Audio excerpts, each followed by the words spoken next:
Western Region Academy Manager for the Cisco Networking Academy program, covering the 13 Western states in the U.S. My new title is officially CSR Manager, Corporate and Social Responsibility. Additionally, we'll be doing some other things to give back to the community besides the Networking Academy, and so that probably doesn't mean a lot to you right now, but it's important for Cisco, and it's part of our corporate affairs mission. Today, I was going to reiterate a little bit about the Internet of Everything because I think it's important to understand a little bit conceptually about what it is. Howard Charney did a wonderful job, and I can't do justice to his presentation. He mesmerizes me every time I watch him speak. That's probably the third or fourth we had him as a guest.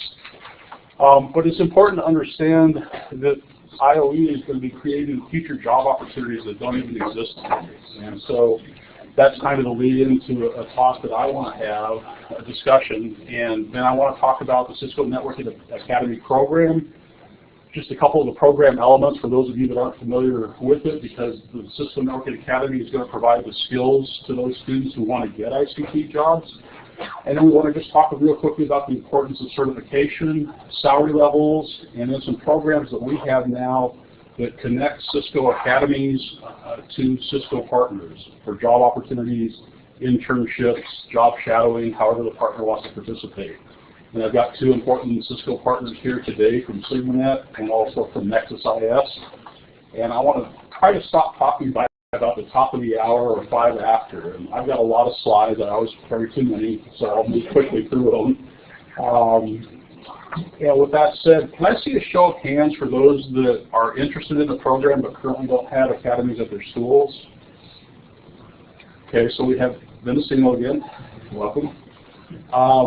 The rest of you are here for understanding more about our connections with employment initiatives and any other reasons? There's a grant coming up that's due in April, and it relates to a apprenticeship program. Oh, nice. And I'm just trying to feel out to see if there's interest, particularly from industry. Okay, yep, probably certainly is. Yes. I'm interested in seeing how where Cisco Academy is out without, but I'm trying to expand into the Internet of Things and connecting up the more physical world to the network. You know, we have a manufacturing program, we have an electronics program. All of them have physical things going on. We have sensors on the roof that we want to bring in. I want to see how we can bring this all together with the Cisco Academy, or the Cisco Ethic as the hub of bringing this all together. This is a project that we want to get underway, and we want to see how all Cisco is playing doing it. I had a sidebar discussion with one of the partners this morning while we were getting set up, and there's some interesting real-world experience going on with their organization as a reseller and one of the customers in that very area, so maybe we could use that as an entry-level point for the discussion, and then if I need to connect you with others for a better understanding, we can do that. Okay, well, let's get rolling. Oh, also, real quickly, a fast introduction. I have a new manager. Greg Prinn is in the back of the room. He's a senior director. Greg has taken over the role that Joni Blakesley had and more. He's North America, South America, the Caribbean, Tierra del Fuego to the North Pole, I guess, is a fair statement. So anyway, welcome, Greg. We're glad to have you here. Okay, so with that said, I kind of already talked about the outline of this morning's agenda, really leading up to a panel discussion with our partners and using the Internet of Everything as a lead-in for future opportunities. Let me play a real quick YouTube video. This kind of ties everything together, and because it's part of the Internet, it has cats in it. It seems to be a recurring thing.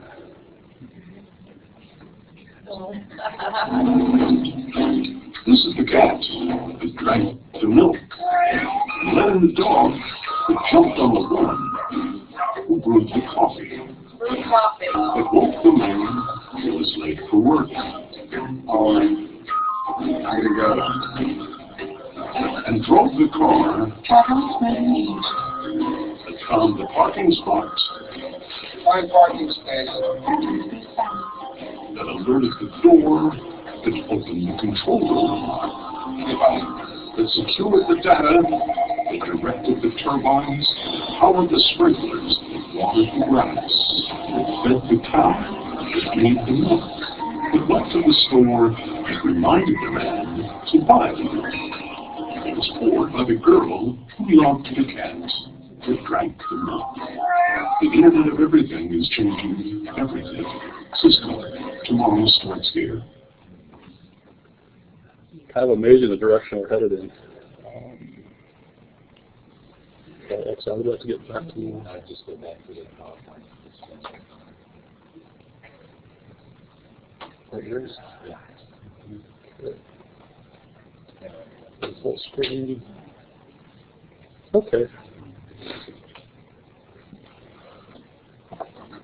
So kind of reiterating Howard's message from this morning, the only constant is change. Let me go ahead and build out this slide. As we look at the evolution of the Internet from where we started maybe back in '84 to where we are today at kind of the beginning of the Internet of Everything or the Internet of Things, you know, we were in a period of connectivity in the early to mid '80s, digitizing access to information, and we were using the Internet for email, browsing, search. Then we moved to a networked economy where all of a sudden, hey, I can order a book from Amazon online and give them my credit card. And then there was that new buzz phrase, B2B, remember that? Collaboration started. Then we got into a more immersive experiences where we kind of are today, and we're transitioning over to the Internet of Everything. Can we turn those lights off? Oh. I just was standing here and that's fine. And kind of where we are today, so video is really big. There's more packets crossing the Internet than ever before. Social media, Twitter, Facebook. This is where we are today. And moving forward, this is kind of what Howard talked about. This is the Internet of Everything, creating those new opportunities in the future. Connecting people, processes, data, and things. Those were the 4 pillars that we talked about that make up the Internet of Everything. So what are the implications when we think about connecting those 4 different pillars? Today, students are preparing for jobs that don't even exist yet. A student in a 4-year technical program might have outdated information in the 3rd year of his studies or her studies based on what they learned in the 1st year. 1,000 devices connected to the Internet in 1984. Our forecast is that there will be 50 billion connected devices in 2020. More information was created in 2012 than in the past 5,000 years combined. The amount of new technical information doubles every 2 years. And from 2010 to 2020, the digital universe or data aggregation is going to grow 50-fold. I mean, that's mind-boggling. We talked about big data, which translates into data analytics and business analytics for decision-making, enabling organizations to save money, increase profits. It's amazing how things are going to change in the next 5 years. So if we step back, these are the 4 pillars: people, connecting them in more valuable ways; the process, delivering the right information to the right person and machine at the right time; data, leveraging that big data for decision making; and things, physical devices and objects connected to the Internet and to each other. And what was Howard's comment? 99% of the world is not yet connected. So the actual definition, the connection of people, process, data, and things, and the benefit is the compound impact of connecting those 4 pillars and the value this increased connectedness creates. Greg, you worked on this initiative at Cisco a lot in the planning process and were involved in the conferences and discussions as this evolved. Is there anything else you would add to this in terms of employability and where we are today, or any additional thoughts? I think one of the things that I would add is it's the first time that we really see cross-industry plays coming. You know, our technology is so horizontal, but all of a sudden the connecting of these sensors is important by which vertical industry we're talking about, whether it's healthcare or manufacturing or whatever. So it's creating new combinations and new permutations on how do we work with other companies. So when I hear sensors, do I think of an Emerson and a flow of gas, or do I think of a Honeywell or a Rockwell for discrete manufacturing, or Ford Motor Company? So the conversations for Cisco have changed from can you connect to, can you create knowledge? So how do we change a business outcome rather than just connect things together? That's sort of the theme that I hear. Okay. No, thank you for that. I think that's very insightful. So this was just a build-out slide. Let me go to an actual couple of use case examples. One that should be near and dear to you in private education. If you look at the left, the current state of things, physical attendance by students in the classroom with professors. But now using technology, whether it's video or collaboration technology like WebEx or other collaboration tools, to be able to leverage the instructor as a resource and deliver that classroom instruction in a virtual format, in a distance learning program. One-time instruction in one location. Well, now with video, as we talked about downstairs in the keynote, students can come and view the course or the lecture if they can't make it to the classroom or if they can't view it in real time. Static linear content, maybe a community college or even a high school instructor teaching out of the same textbook year after year. Well, now online, I mean, what's a better example than the Networking Academy? Learn at your own pace. The content's hosted online. It's updated on a regular basis. You have access, I guess, if you go down to the next area, you don't have to use physical books anymore in the classroom. You can check out an ebook or buy an ebook and use that as supplemental content to the online content. So things are changing quickly. Wrong button. I think I've got to go back to full screen on here. I pushed the bottom button or something. Okay, so I'm back on the right slide. And for me, another industry use case that's important is telecommuting. Greg gets 2 or 3 hours more work out of me than some of the guys going to the office because I'm not spending that time in my car. I'm at my desk at 7 a.m. or whenever. And so I'm able to give back that time saved from travel to work in the mornings. I think, it's green. I'm not traveling nearly as much as I used to travel. I maybe travel once a quarter now. I used to be on planes every 2 weeks going someplace. I'm using WebEx technology now and video. It's becoming a standard operating procedure. It's a greener way to conduct business. It's not always the most optimal for the first time you meet a customer, but in 90% of the cases, it's working. And really the bottom line for me as a Cisco employee is a work-life balance. I enjoy working out of my house. I can be in a client meeting at 7:30 in the morning, and I can have my hair combed back and a dress shirt on, but they don't see my gym shorts. So it's kind of like the news guys. I didn't know they'd say that, Greg. But I think it's just the bottom line, a good quote from John Chambers. The IOE is going to create unlimited economic opportunities for both countries and industries. We built the intelligent network as a foundation for this transformation. We're good for time. So what I want to do now, I spent more time on IOE than I wanted to, because I think Howard already did a good job of presenting that. But what I want to talk now about real quickly is just an overview of the Networking Academy program, because it's that program, and it's you as instructors and as academies that are providing the skills for the students to go out and get the jobs. So what we are is we provide ICT and computer networking skills through our courses that are developed in the public-private partnership model, and we do that through delivering those courses here in the U.S. at least in high schools, community colleges, four-year colleges, and some community-based organizations. And besides the technology skills, we're also providing the business skills and the soft skills, which you'll see how important those are from an employer perspective.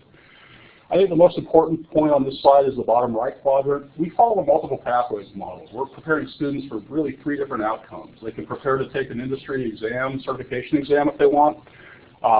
They can continue with their post-secondary academic career if they have an articulation program between their high school and a community college, or a community college and a 4-year college. Or we're preparing them for entry-level jobs. We kind of talked about that. In terms of the size and the scope of the program, we're still positioning ourselves as the world's largest classroom. We serve over 1 million unique students on an annual basis through 20,000 instructors and 9,000 academies worldwide. Since this is a California audience, I compared the U.S. to Canada. So in the last 12 months, 2014, in our updated impact profile, we have 146,000 students in the U.S. and 20,000 of those are in California.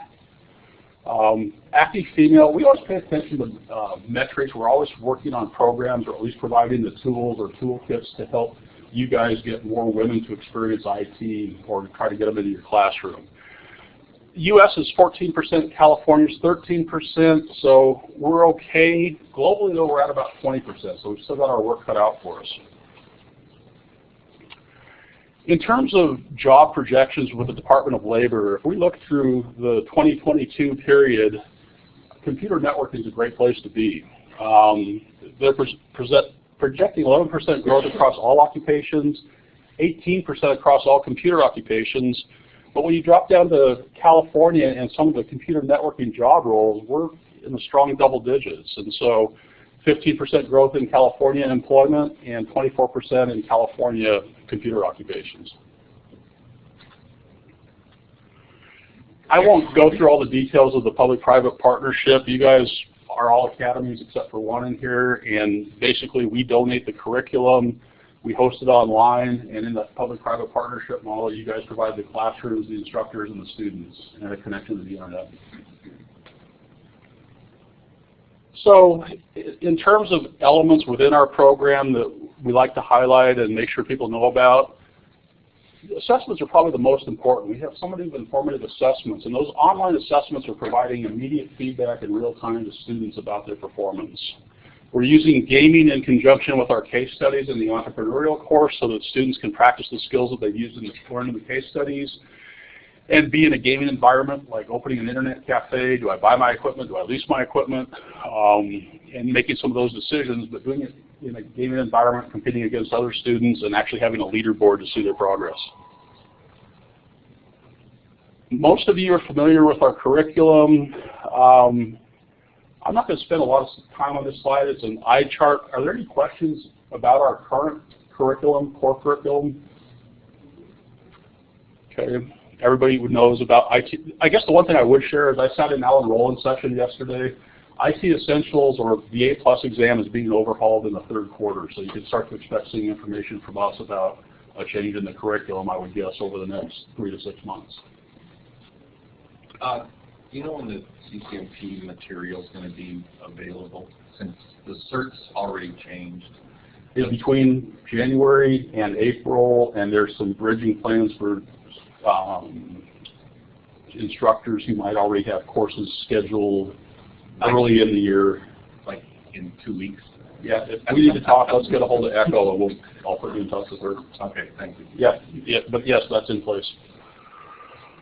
The only other thing I would add in terms of content or courses is we have been adding new courses. We were a little bit light in our foundational area. We had IT Essentials, but now we have Linux Essentials. We had our workshop yesterday on that with Rich Weeks, and that's instructor-led. But we also have a couple of new courses that are self-enrolled for students who might want more information in a given subject area.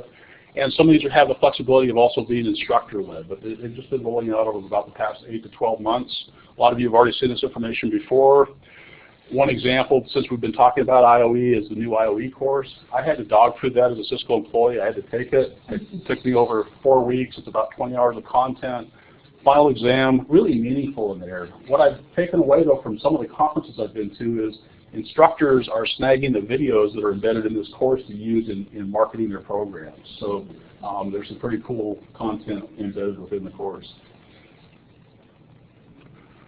Just illustrating how all of our courses align with industry certification. The only non-Cisco certification is the CompTIA A+. Reiterating the future demand and highlighting networking as a great future career between now and 2022. This year, nearly 15 billion network connections, and we're forecasting by 2020 there's going to be 50 billion. And it shows it by region. So the demand is there. James said this downstairs. Howard reiterated it. I think Steve Wright talked about it. If you want to work in ICT or IT, you don't have to work for a high-tech company. All organizations, all vertical industries have IT departments, and they're all going to have the same needs. I thought this was interesting. So besides the technical skills and some of the business and soft skills that we're providing in our program, a couple of different surveys were done. One by Business Week, and the employees employers who responded said soft skills were more important than the technical or the hard skills. In a survey by Associated Press, they felt that the soft skills like problem solving, critical thinking, were more important than an undergraduate major. Which leads us to CERT. Again, employers seeing value, and these are the areas where they're seeing the value: faster problem resolution, increased client satisfaction, more timely and successful projects. On this slide, I think the bottom 3 bullet points are the best highlights from this slide.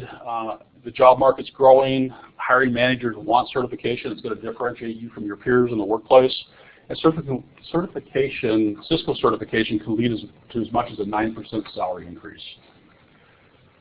Oh, salaries. And this is where we can do a little bit more of a deep dive with our panelists we have from our partners.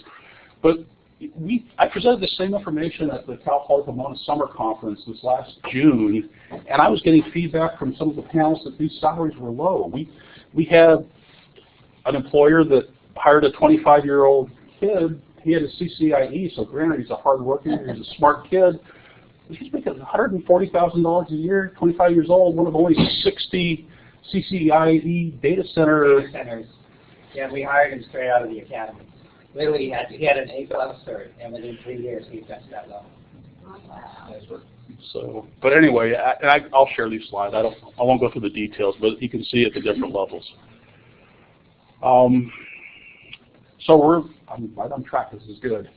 I want to get to the panel discussion, but what I want to just touch on briefly is some of the programs that Cisco offers as part of our corporate and social responsibility that is going to connect academies and academy students with employers or just with jobs in general. And there's 3 areas I want to take a quick look at. If you haven't been there, send your students there. netacadadvantage.com is a global website. It's also, when I say professional development, it's student improvement, I guess is a better word to this. I'm not talking about instructors, but along with some of the things that you see here, some of the benefits for students and alumni, they have other things going on, at least they did through this fall, and they have these Career Advantage webinars that were really successful, highly attended. And you can find out information about this by going to the website, netacadadvantage.com, or NetSpace has this in their headlines when these things are available, so you can link either way. But again, know about this. I want to continue to push it. It's a huge resource. This is another good one. I haven't been on here for about 6 months. I went out to this website before the summer conference at Cal Poly and kind of played around because I didn't know a lot about it, but it's really in-depth. It's a great way for partners to communicate their openings. It'll even get you tied into LinkedIn. And as I started to go in there, it was asking me for my profile, and I had a new manager that was getting ready to start, and it's like, it was asking me for my career aspirations and what I wanted to do, and it's like, oh good, my manager's going to think I'm looking for a new job. But it's really a great site, so take advantage of that also, or at least share that with your students so that they're aware of it. And then thirdly, before we get into the panel discussion, PACT. Partners and Academies Connecting for Talent. This kind of rolled out on the East Coast and it's moving west. It's a program that's kind of managed through a portal that we have, and it's up to the partners to go into the portal, first of all, even know about it, and then go in and sign up and express how they want to participate. So I'm trying to push it at these conferences, and I'm reaching out to partners to try to get the message out there. But it's important because instead of this grassroots effort we've had for the last several years, at least in my experience, of trying to find job opportunities or internships and doing this across 13 states, that didn't scale. There's a lot of work in doing that. And so now we have a formal connection, I guess you would call it. And so partners can choose to participate at any level that they want to, but on their side of the partnership, it's connecting with the academies and then being able to invest in the students and program with development opportunities. And they can treat it lightly or they can go deeply in terms of their participation. And on the academy side, it's the academies agreeing to work with the partners and to respond with the input and allow access to the students that are in our program. And when I say they can go light or they can go deep, I mean a new partner might want to just use this program as part of their give back to the community. They simply might want to make class visits or provide mentoring or job shadowing programs, or they might do like SigmaNet, who's actually is a PAC partner and was in the program early on, and be able to offer internships, jobs, maintain really tight relationships with a couple of academies in their area in particular, and I'll let them talk more about that. So you guys can figure out what the engagement is, and you can figure out how wide or how deep you want to go. Okay, I'm on time. This is awesome. So we've got Paul Monteros from SigmaNet here. Actually, you got Steven. Steve, I'm sorry. I'll go by Paul. I did some quick editing this morning, and it was obviously too early. I apologize. Steven Schlegel, did I pronounce that right? Schleiger, from Nexus IS, whose organization right now is looking at the program and has had some initial discussions with Ohlone College and also with Mission College, I believe. And so thank you, Steven, for taking the time. And Rich Weeks may try to pop in. He's in a session right now, but he's the CEO of NetLabs. And Rich has a real pulse on what's happening in the industry, so I thought he would be an interesting person to include. And I've also asked Richard Grodegut to be able to jump in from a school perspective. He could talk about his past experiences and kind of what he sees now. So with that said, are you guys comfortable just sitting where you are? There's only three of us. So with that said, I guess I opened this meeting with kind of a recap of the Internet of Everything or the Internet of Things. And what I mentioned to them as I was setting up is, can you comment from your perspective on your organization's involvement with IOE, or maybe discussions that your sales or technical people are having with customers out in the marketplace, or maybe it hasn't taken hold yet, but we had a pretty good talk. Can you go ahead and we have kick a off? couple of real-world examples. And also, for anybody that has questions about probably California policy, I also hold a governor's appointment for California State Workforce, so I'm pretty involved in grants and a lot of these different programs as well.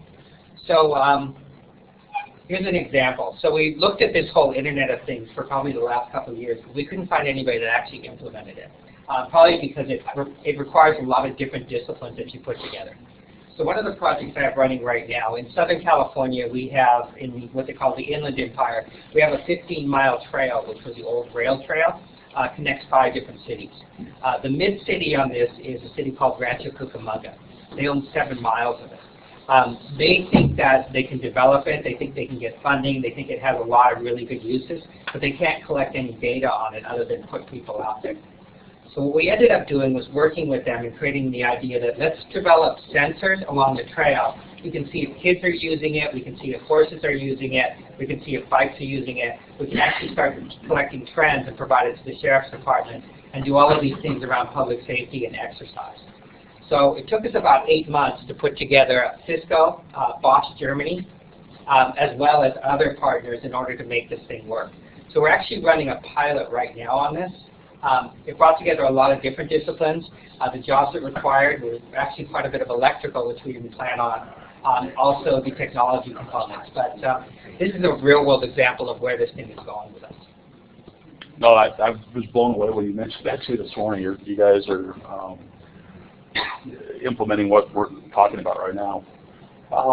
Anything else you'd like to add to that? Well, I mean, one of the things that we're doing is Nexus and Dimension Data are strongly engaged with Cisco in regards to the cloud aspect of the Internet of Everything. Certainly it will be part of it, just like everything will be. And at this point in time, I can harken back to, I'm a little older here, so I remember when some folks at Novell were talking about connecting my toaster and my refrigerator, and I thought, well, that's interesting. Well, actually, just like all things, we talked about, video conferencing, and said, well, it's a reality. We're starting to see the beginning of that reality now. So, this is a great example that was just, quoted here as to how, people think about things differently and how we can build solutions a little bit differently than how we have before, and take the data and use it in a very effective way. Oh, good. And then, Richard, from your perspective, is anything happening in the classroom right now with Internet of Everything, conceptually or Well, we're with the struggling class? a little bit with that, where this is training, because it does incorporate electronics, coding, and you know, like many colleges, we did away with our electronics program, and our instructors quite a number of years ago, and now are lamenting that fact, that they do need still some of that instruction. Okay. Certainly. So, you know, we do have a science class that's how technology works that we're looking at, and incorporating some of these technologies into that course. We're looking at real, you know, today's things and how they work and what makes them work in physics. We're struggling to you know, map the skills, teach the skills that our students have need to work in the field. So it's a big question mark. Okay. That's fair enough. So when we actually delve into opportunities, what does the employment market look like right now for candidates with networking skills? Anything you want to talk about? I mean, I'm hiring them. So what we ended up doing is and you're pretty familiar with this, we ended up working very closely with our local community colleges. And so what I have a deal with them right now that if he finds a qualified student, I'll hire them, as long as they pass a background check, I hire them sight unseen. So usually every quarter I'll get 2 or 3 of them that come out of his system. And we've had really good luck with them. Sometimes they go on and they end up working for our customers. For the most part, we try to keep them with us. But the program is very effective, and we love to hire from it. Yeah, absolutely. One of the biggest things that, you know, we like to see, and we've had some good success, you know, looking at young folks that want to embark upon a career. And certainly, you know, process and structure, you know, are things, experience, are the kinds of things that you don't always get in the classroom. So we look to essentially kind of build our people, you know, within a mold of our operational models.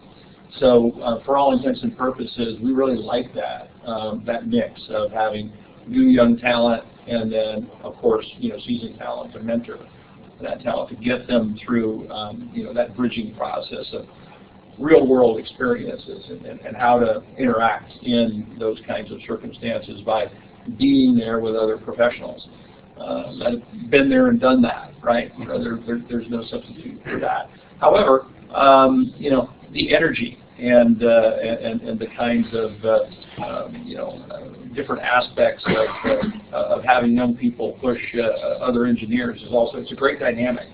So you know, we try to foster that in our environment, and why we're looking at opportunities to continue to expand that. A little bit of success we've had here in California. Obviously, we'd like to, you know, project that model in a much larger footprint. That sounds wonderful. So in terms of finding right candidates, what kind of process do you use to sort of bring them into the organization? Do you offer internships, or how do you sort of engage with somebody and identify them as a candidate early on? We have 2 different programs. We have an internship program. Those ones I can put them on a slow roll. So usually a lot of it is really the collaboration we have with the local colleges. Because I've got 2 community colleges I work with. I'm going to be adding a 3rd one. So they'll tell me, and I spend a lot of time with the instructors. And I'll say, okay, if you think that they probably have something, but it's not going to happen for a while, let's see if we can intern them, if you like them. And if it's somebody who you think has the goods, we'll just go out and hire them straight. So, I mean, a lot of it really comes back to the collaboration. And like I said, I can't speak more highly about, I guess, people like Jim Kerr.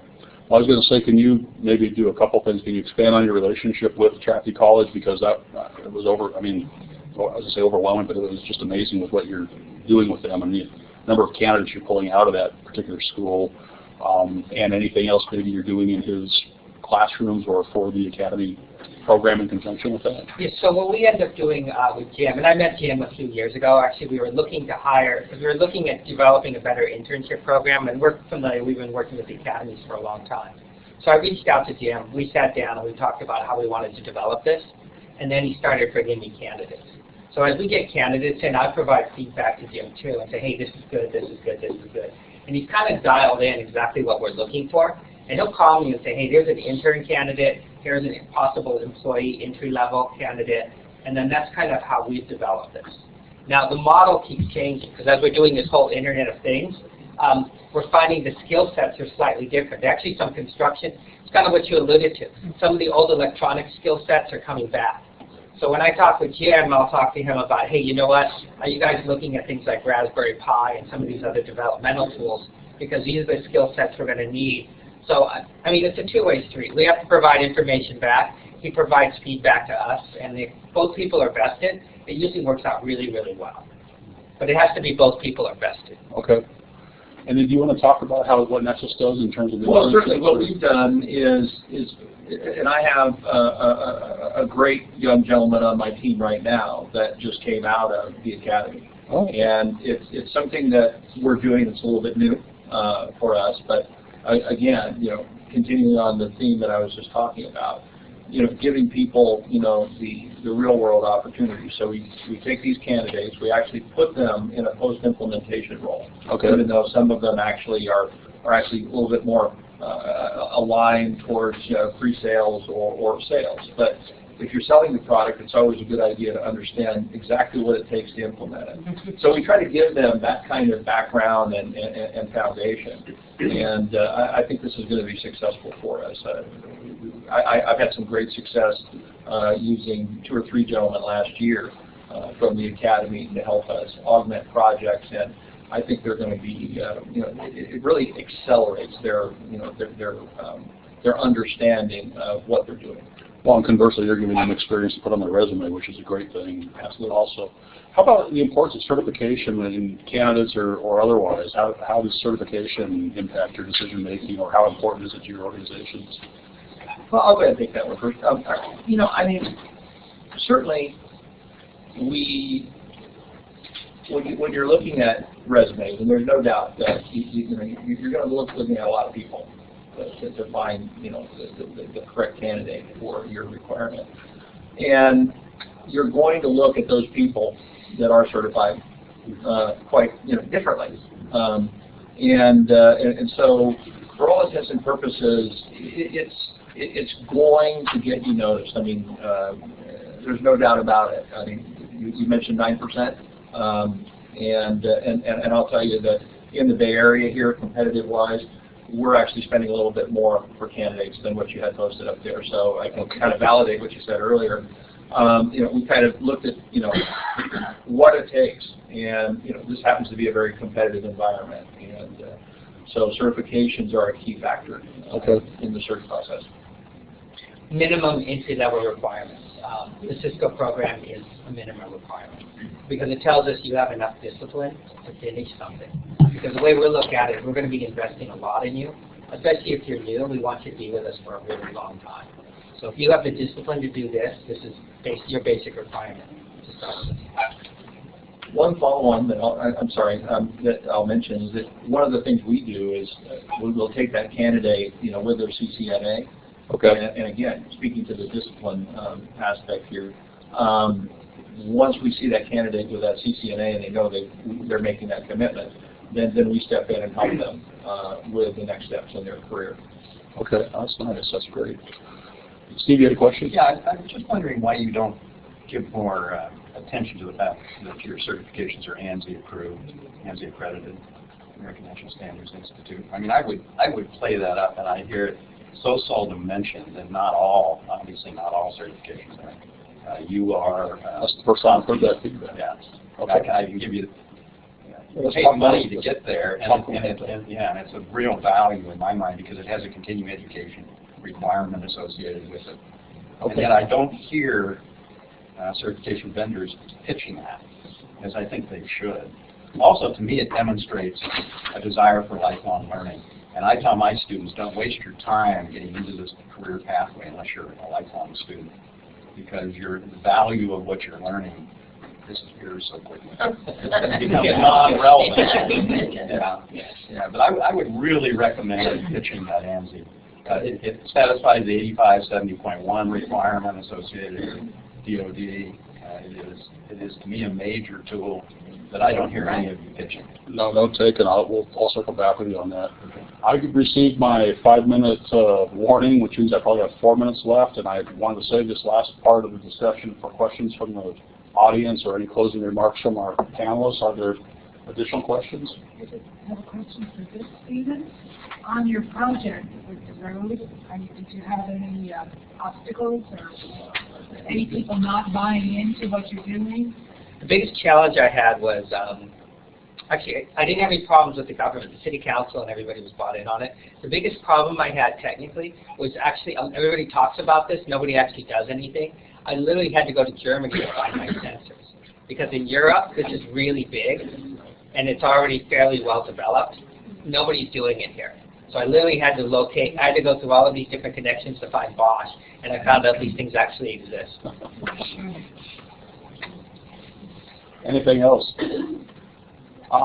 Richard, I said I would tap into you and real briefly, what has your experience been in terms of trying to organize internships or outside the classroom opportunities for your students before Cisco finally came up with some of these more, well, it was difficult, John, you know. I would be happy since the very beginning in 1997. We've always thought about, we're training Cisco, and then why aren't Cisco, value-added resellers hiring these students and coming after them? It was just a struggle, and we got into SigmaNet, and I think you already had a relationship with the Cisco Academy as a reseller for Academy, so that really helped. And, so that was maybe 6 years ago. Brent helped us into the labs. And SigmaNet has contracts with Cisco, Cisco Input and Sound Play, which is a perfect fit for our students to go in there and work. And everybody knows when a student gets a chance to work and internship or any kind of experience is beneficial. And all the students who have gone to the SigmaNet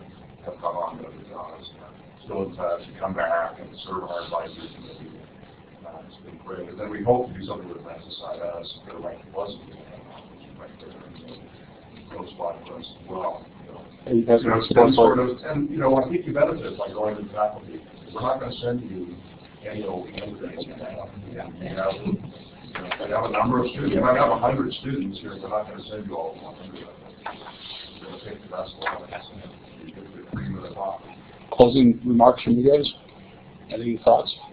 Well, I just simply say that, I think that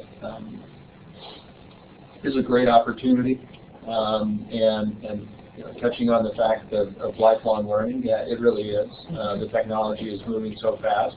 It's part of what makes it so exciting. And, I think that we offer an opportunity for a new engineer to really, get their fingernails dirty, as I'm often, quoting here, on all of the latest technology. All right? And then they understand where their passions are, and once they understand where their passions are, then the lifelong learning part just kind of happens naturally. So. How do we, as instructors with good students, establish a relationship? Now, we're in San Diego area, so I don't know if you have a... We have an office in San Diego. I'd be happy to talk with you. I've got good students, and I'd love to share them if you've got an opportunity for them. Sure, I'd be more than happy to give you my business card, and we can connect you with some folks there, as well as our recruiting department. And we do have entry-level positions, and those are going to be consistent. Like I said, we've got some good value, as a business, and certainly as a manager, I really enjoy the dynamic that I talked about earlier. That energy is good for us too. Kind of keeps us thinking younger a little bit too. Well, and I'll be working with NexusIS management also to try to get the program more formalized and so that when questions like that come up, there's already a process in place and where to go and who to talk to. We have a working process here. Yeah. So, no, we're happy to have you guys on board.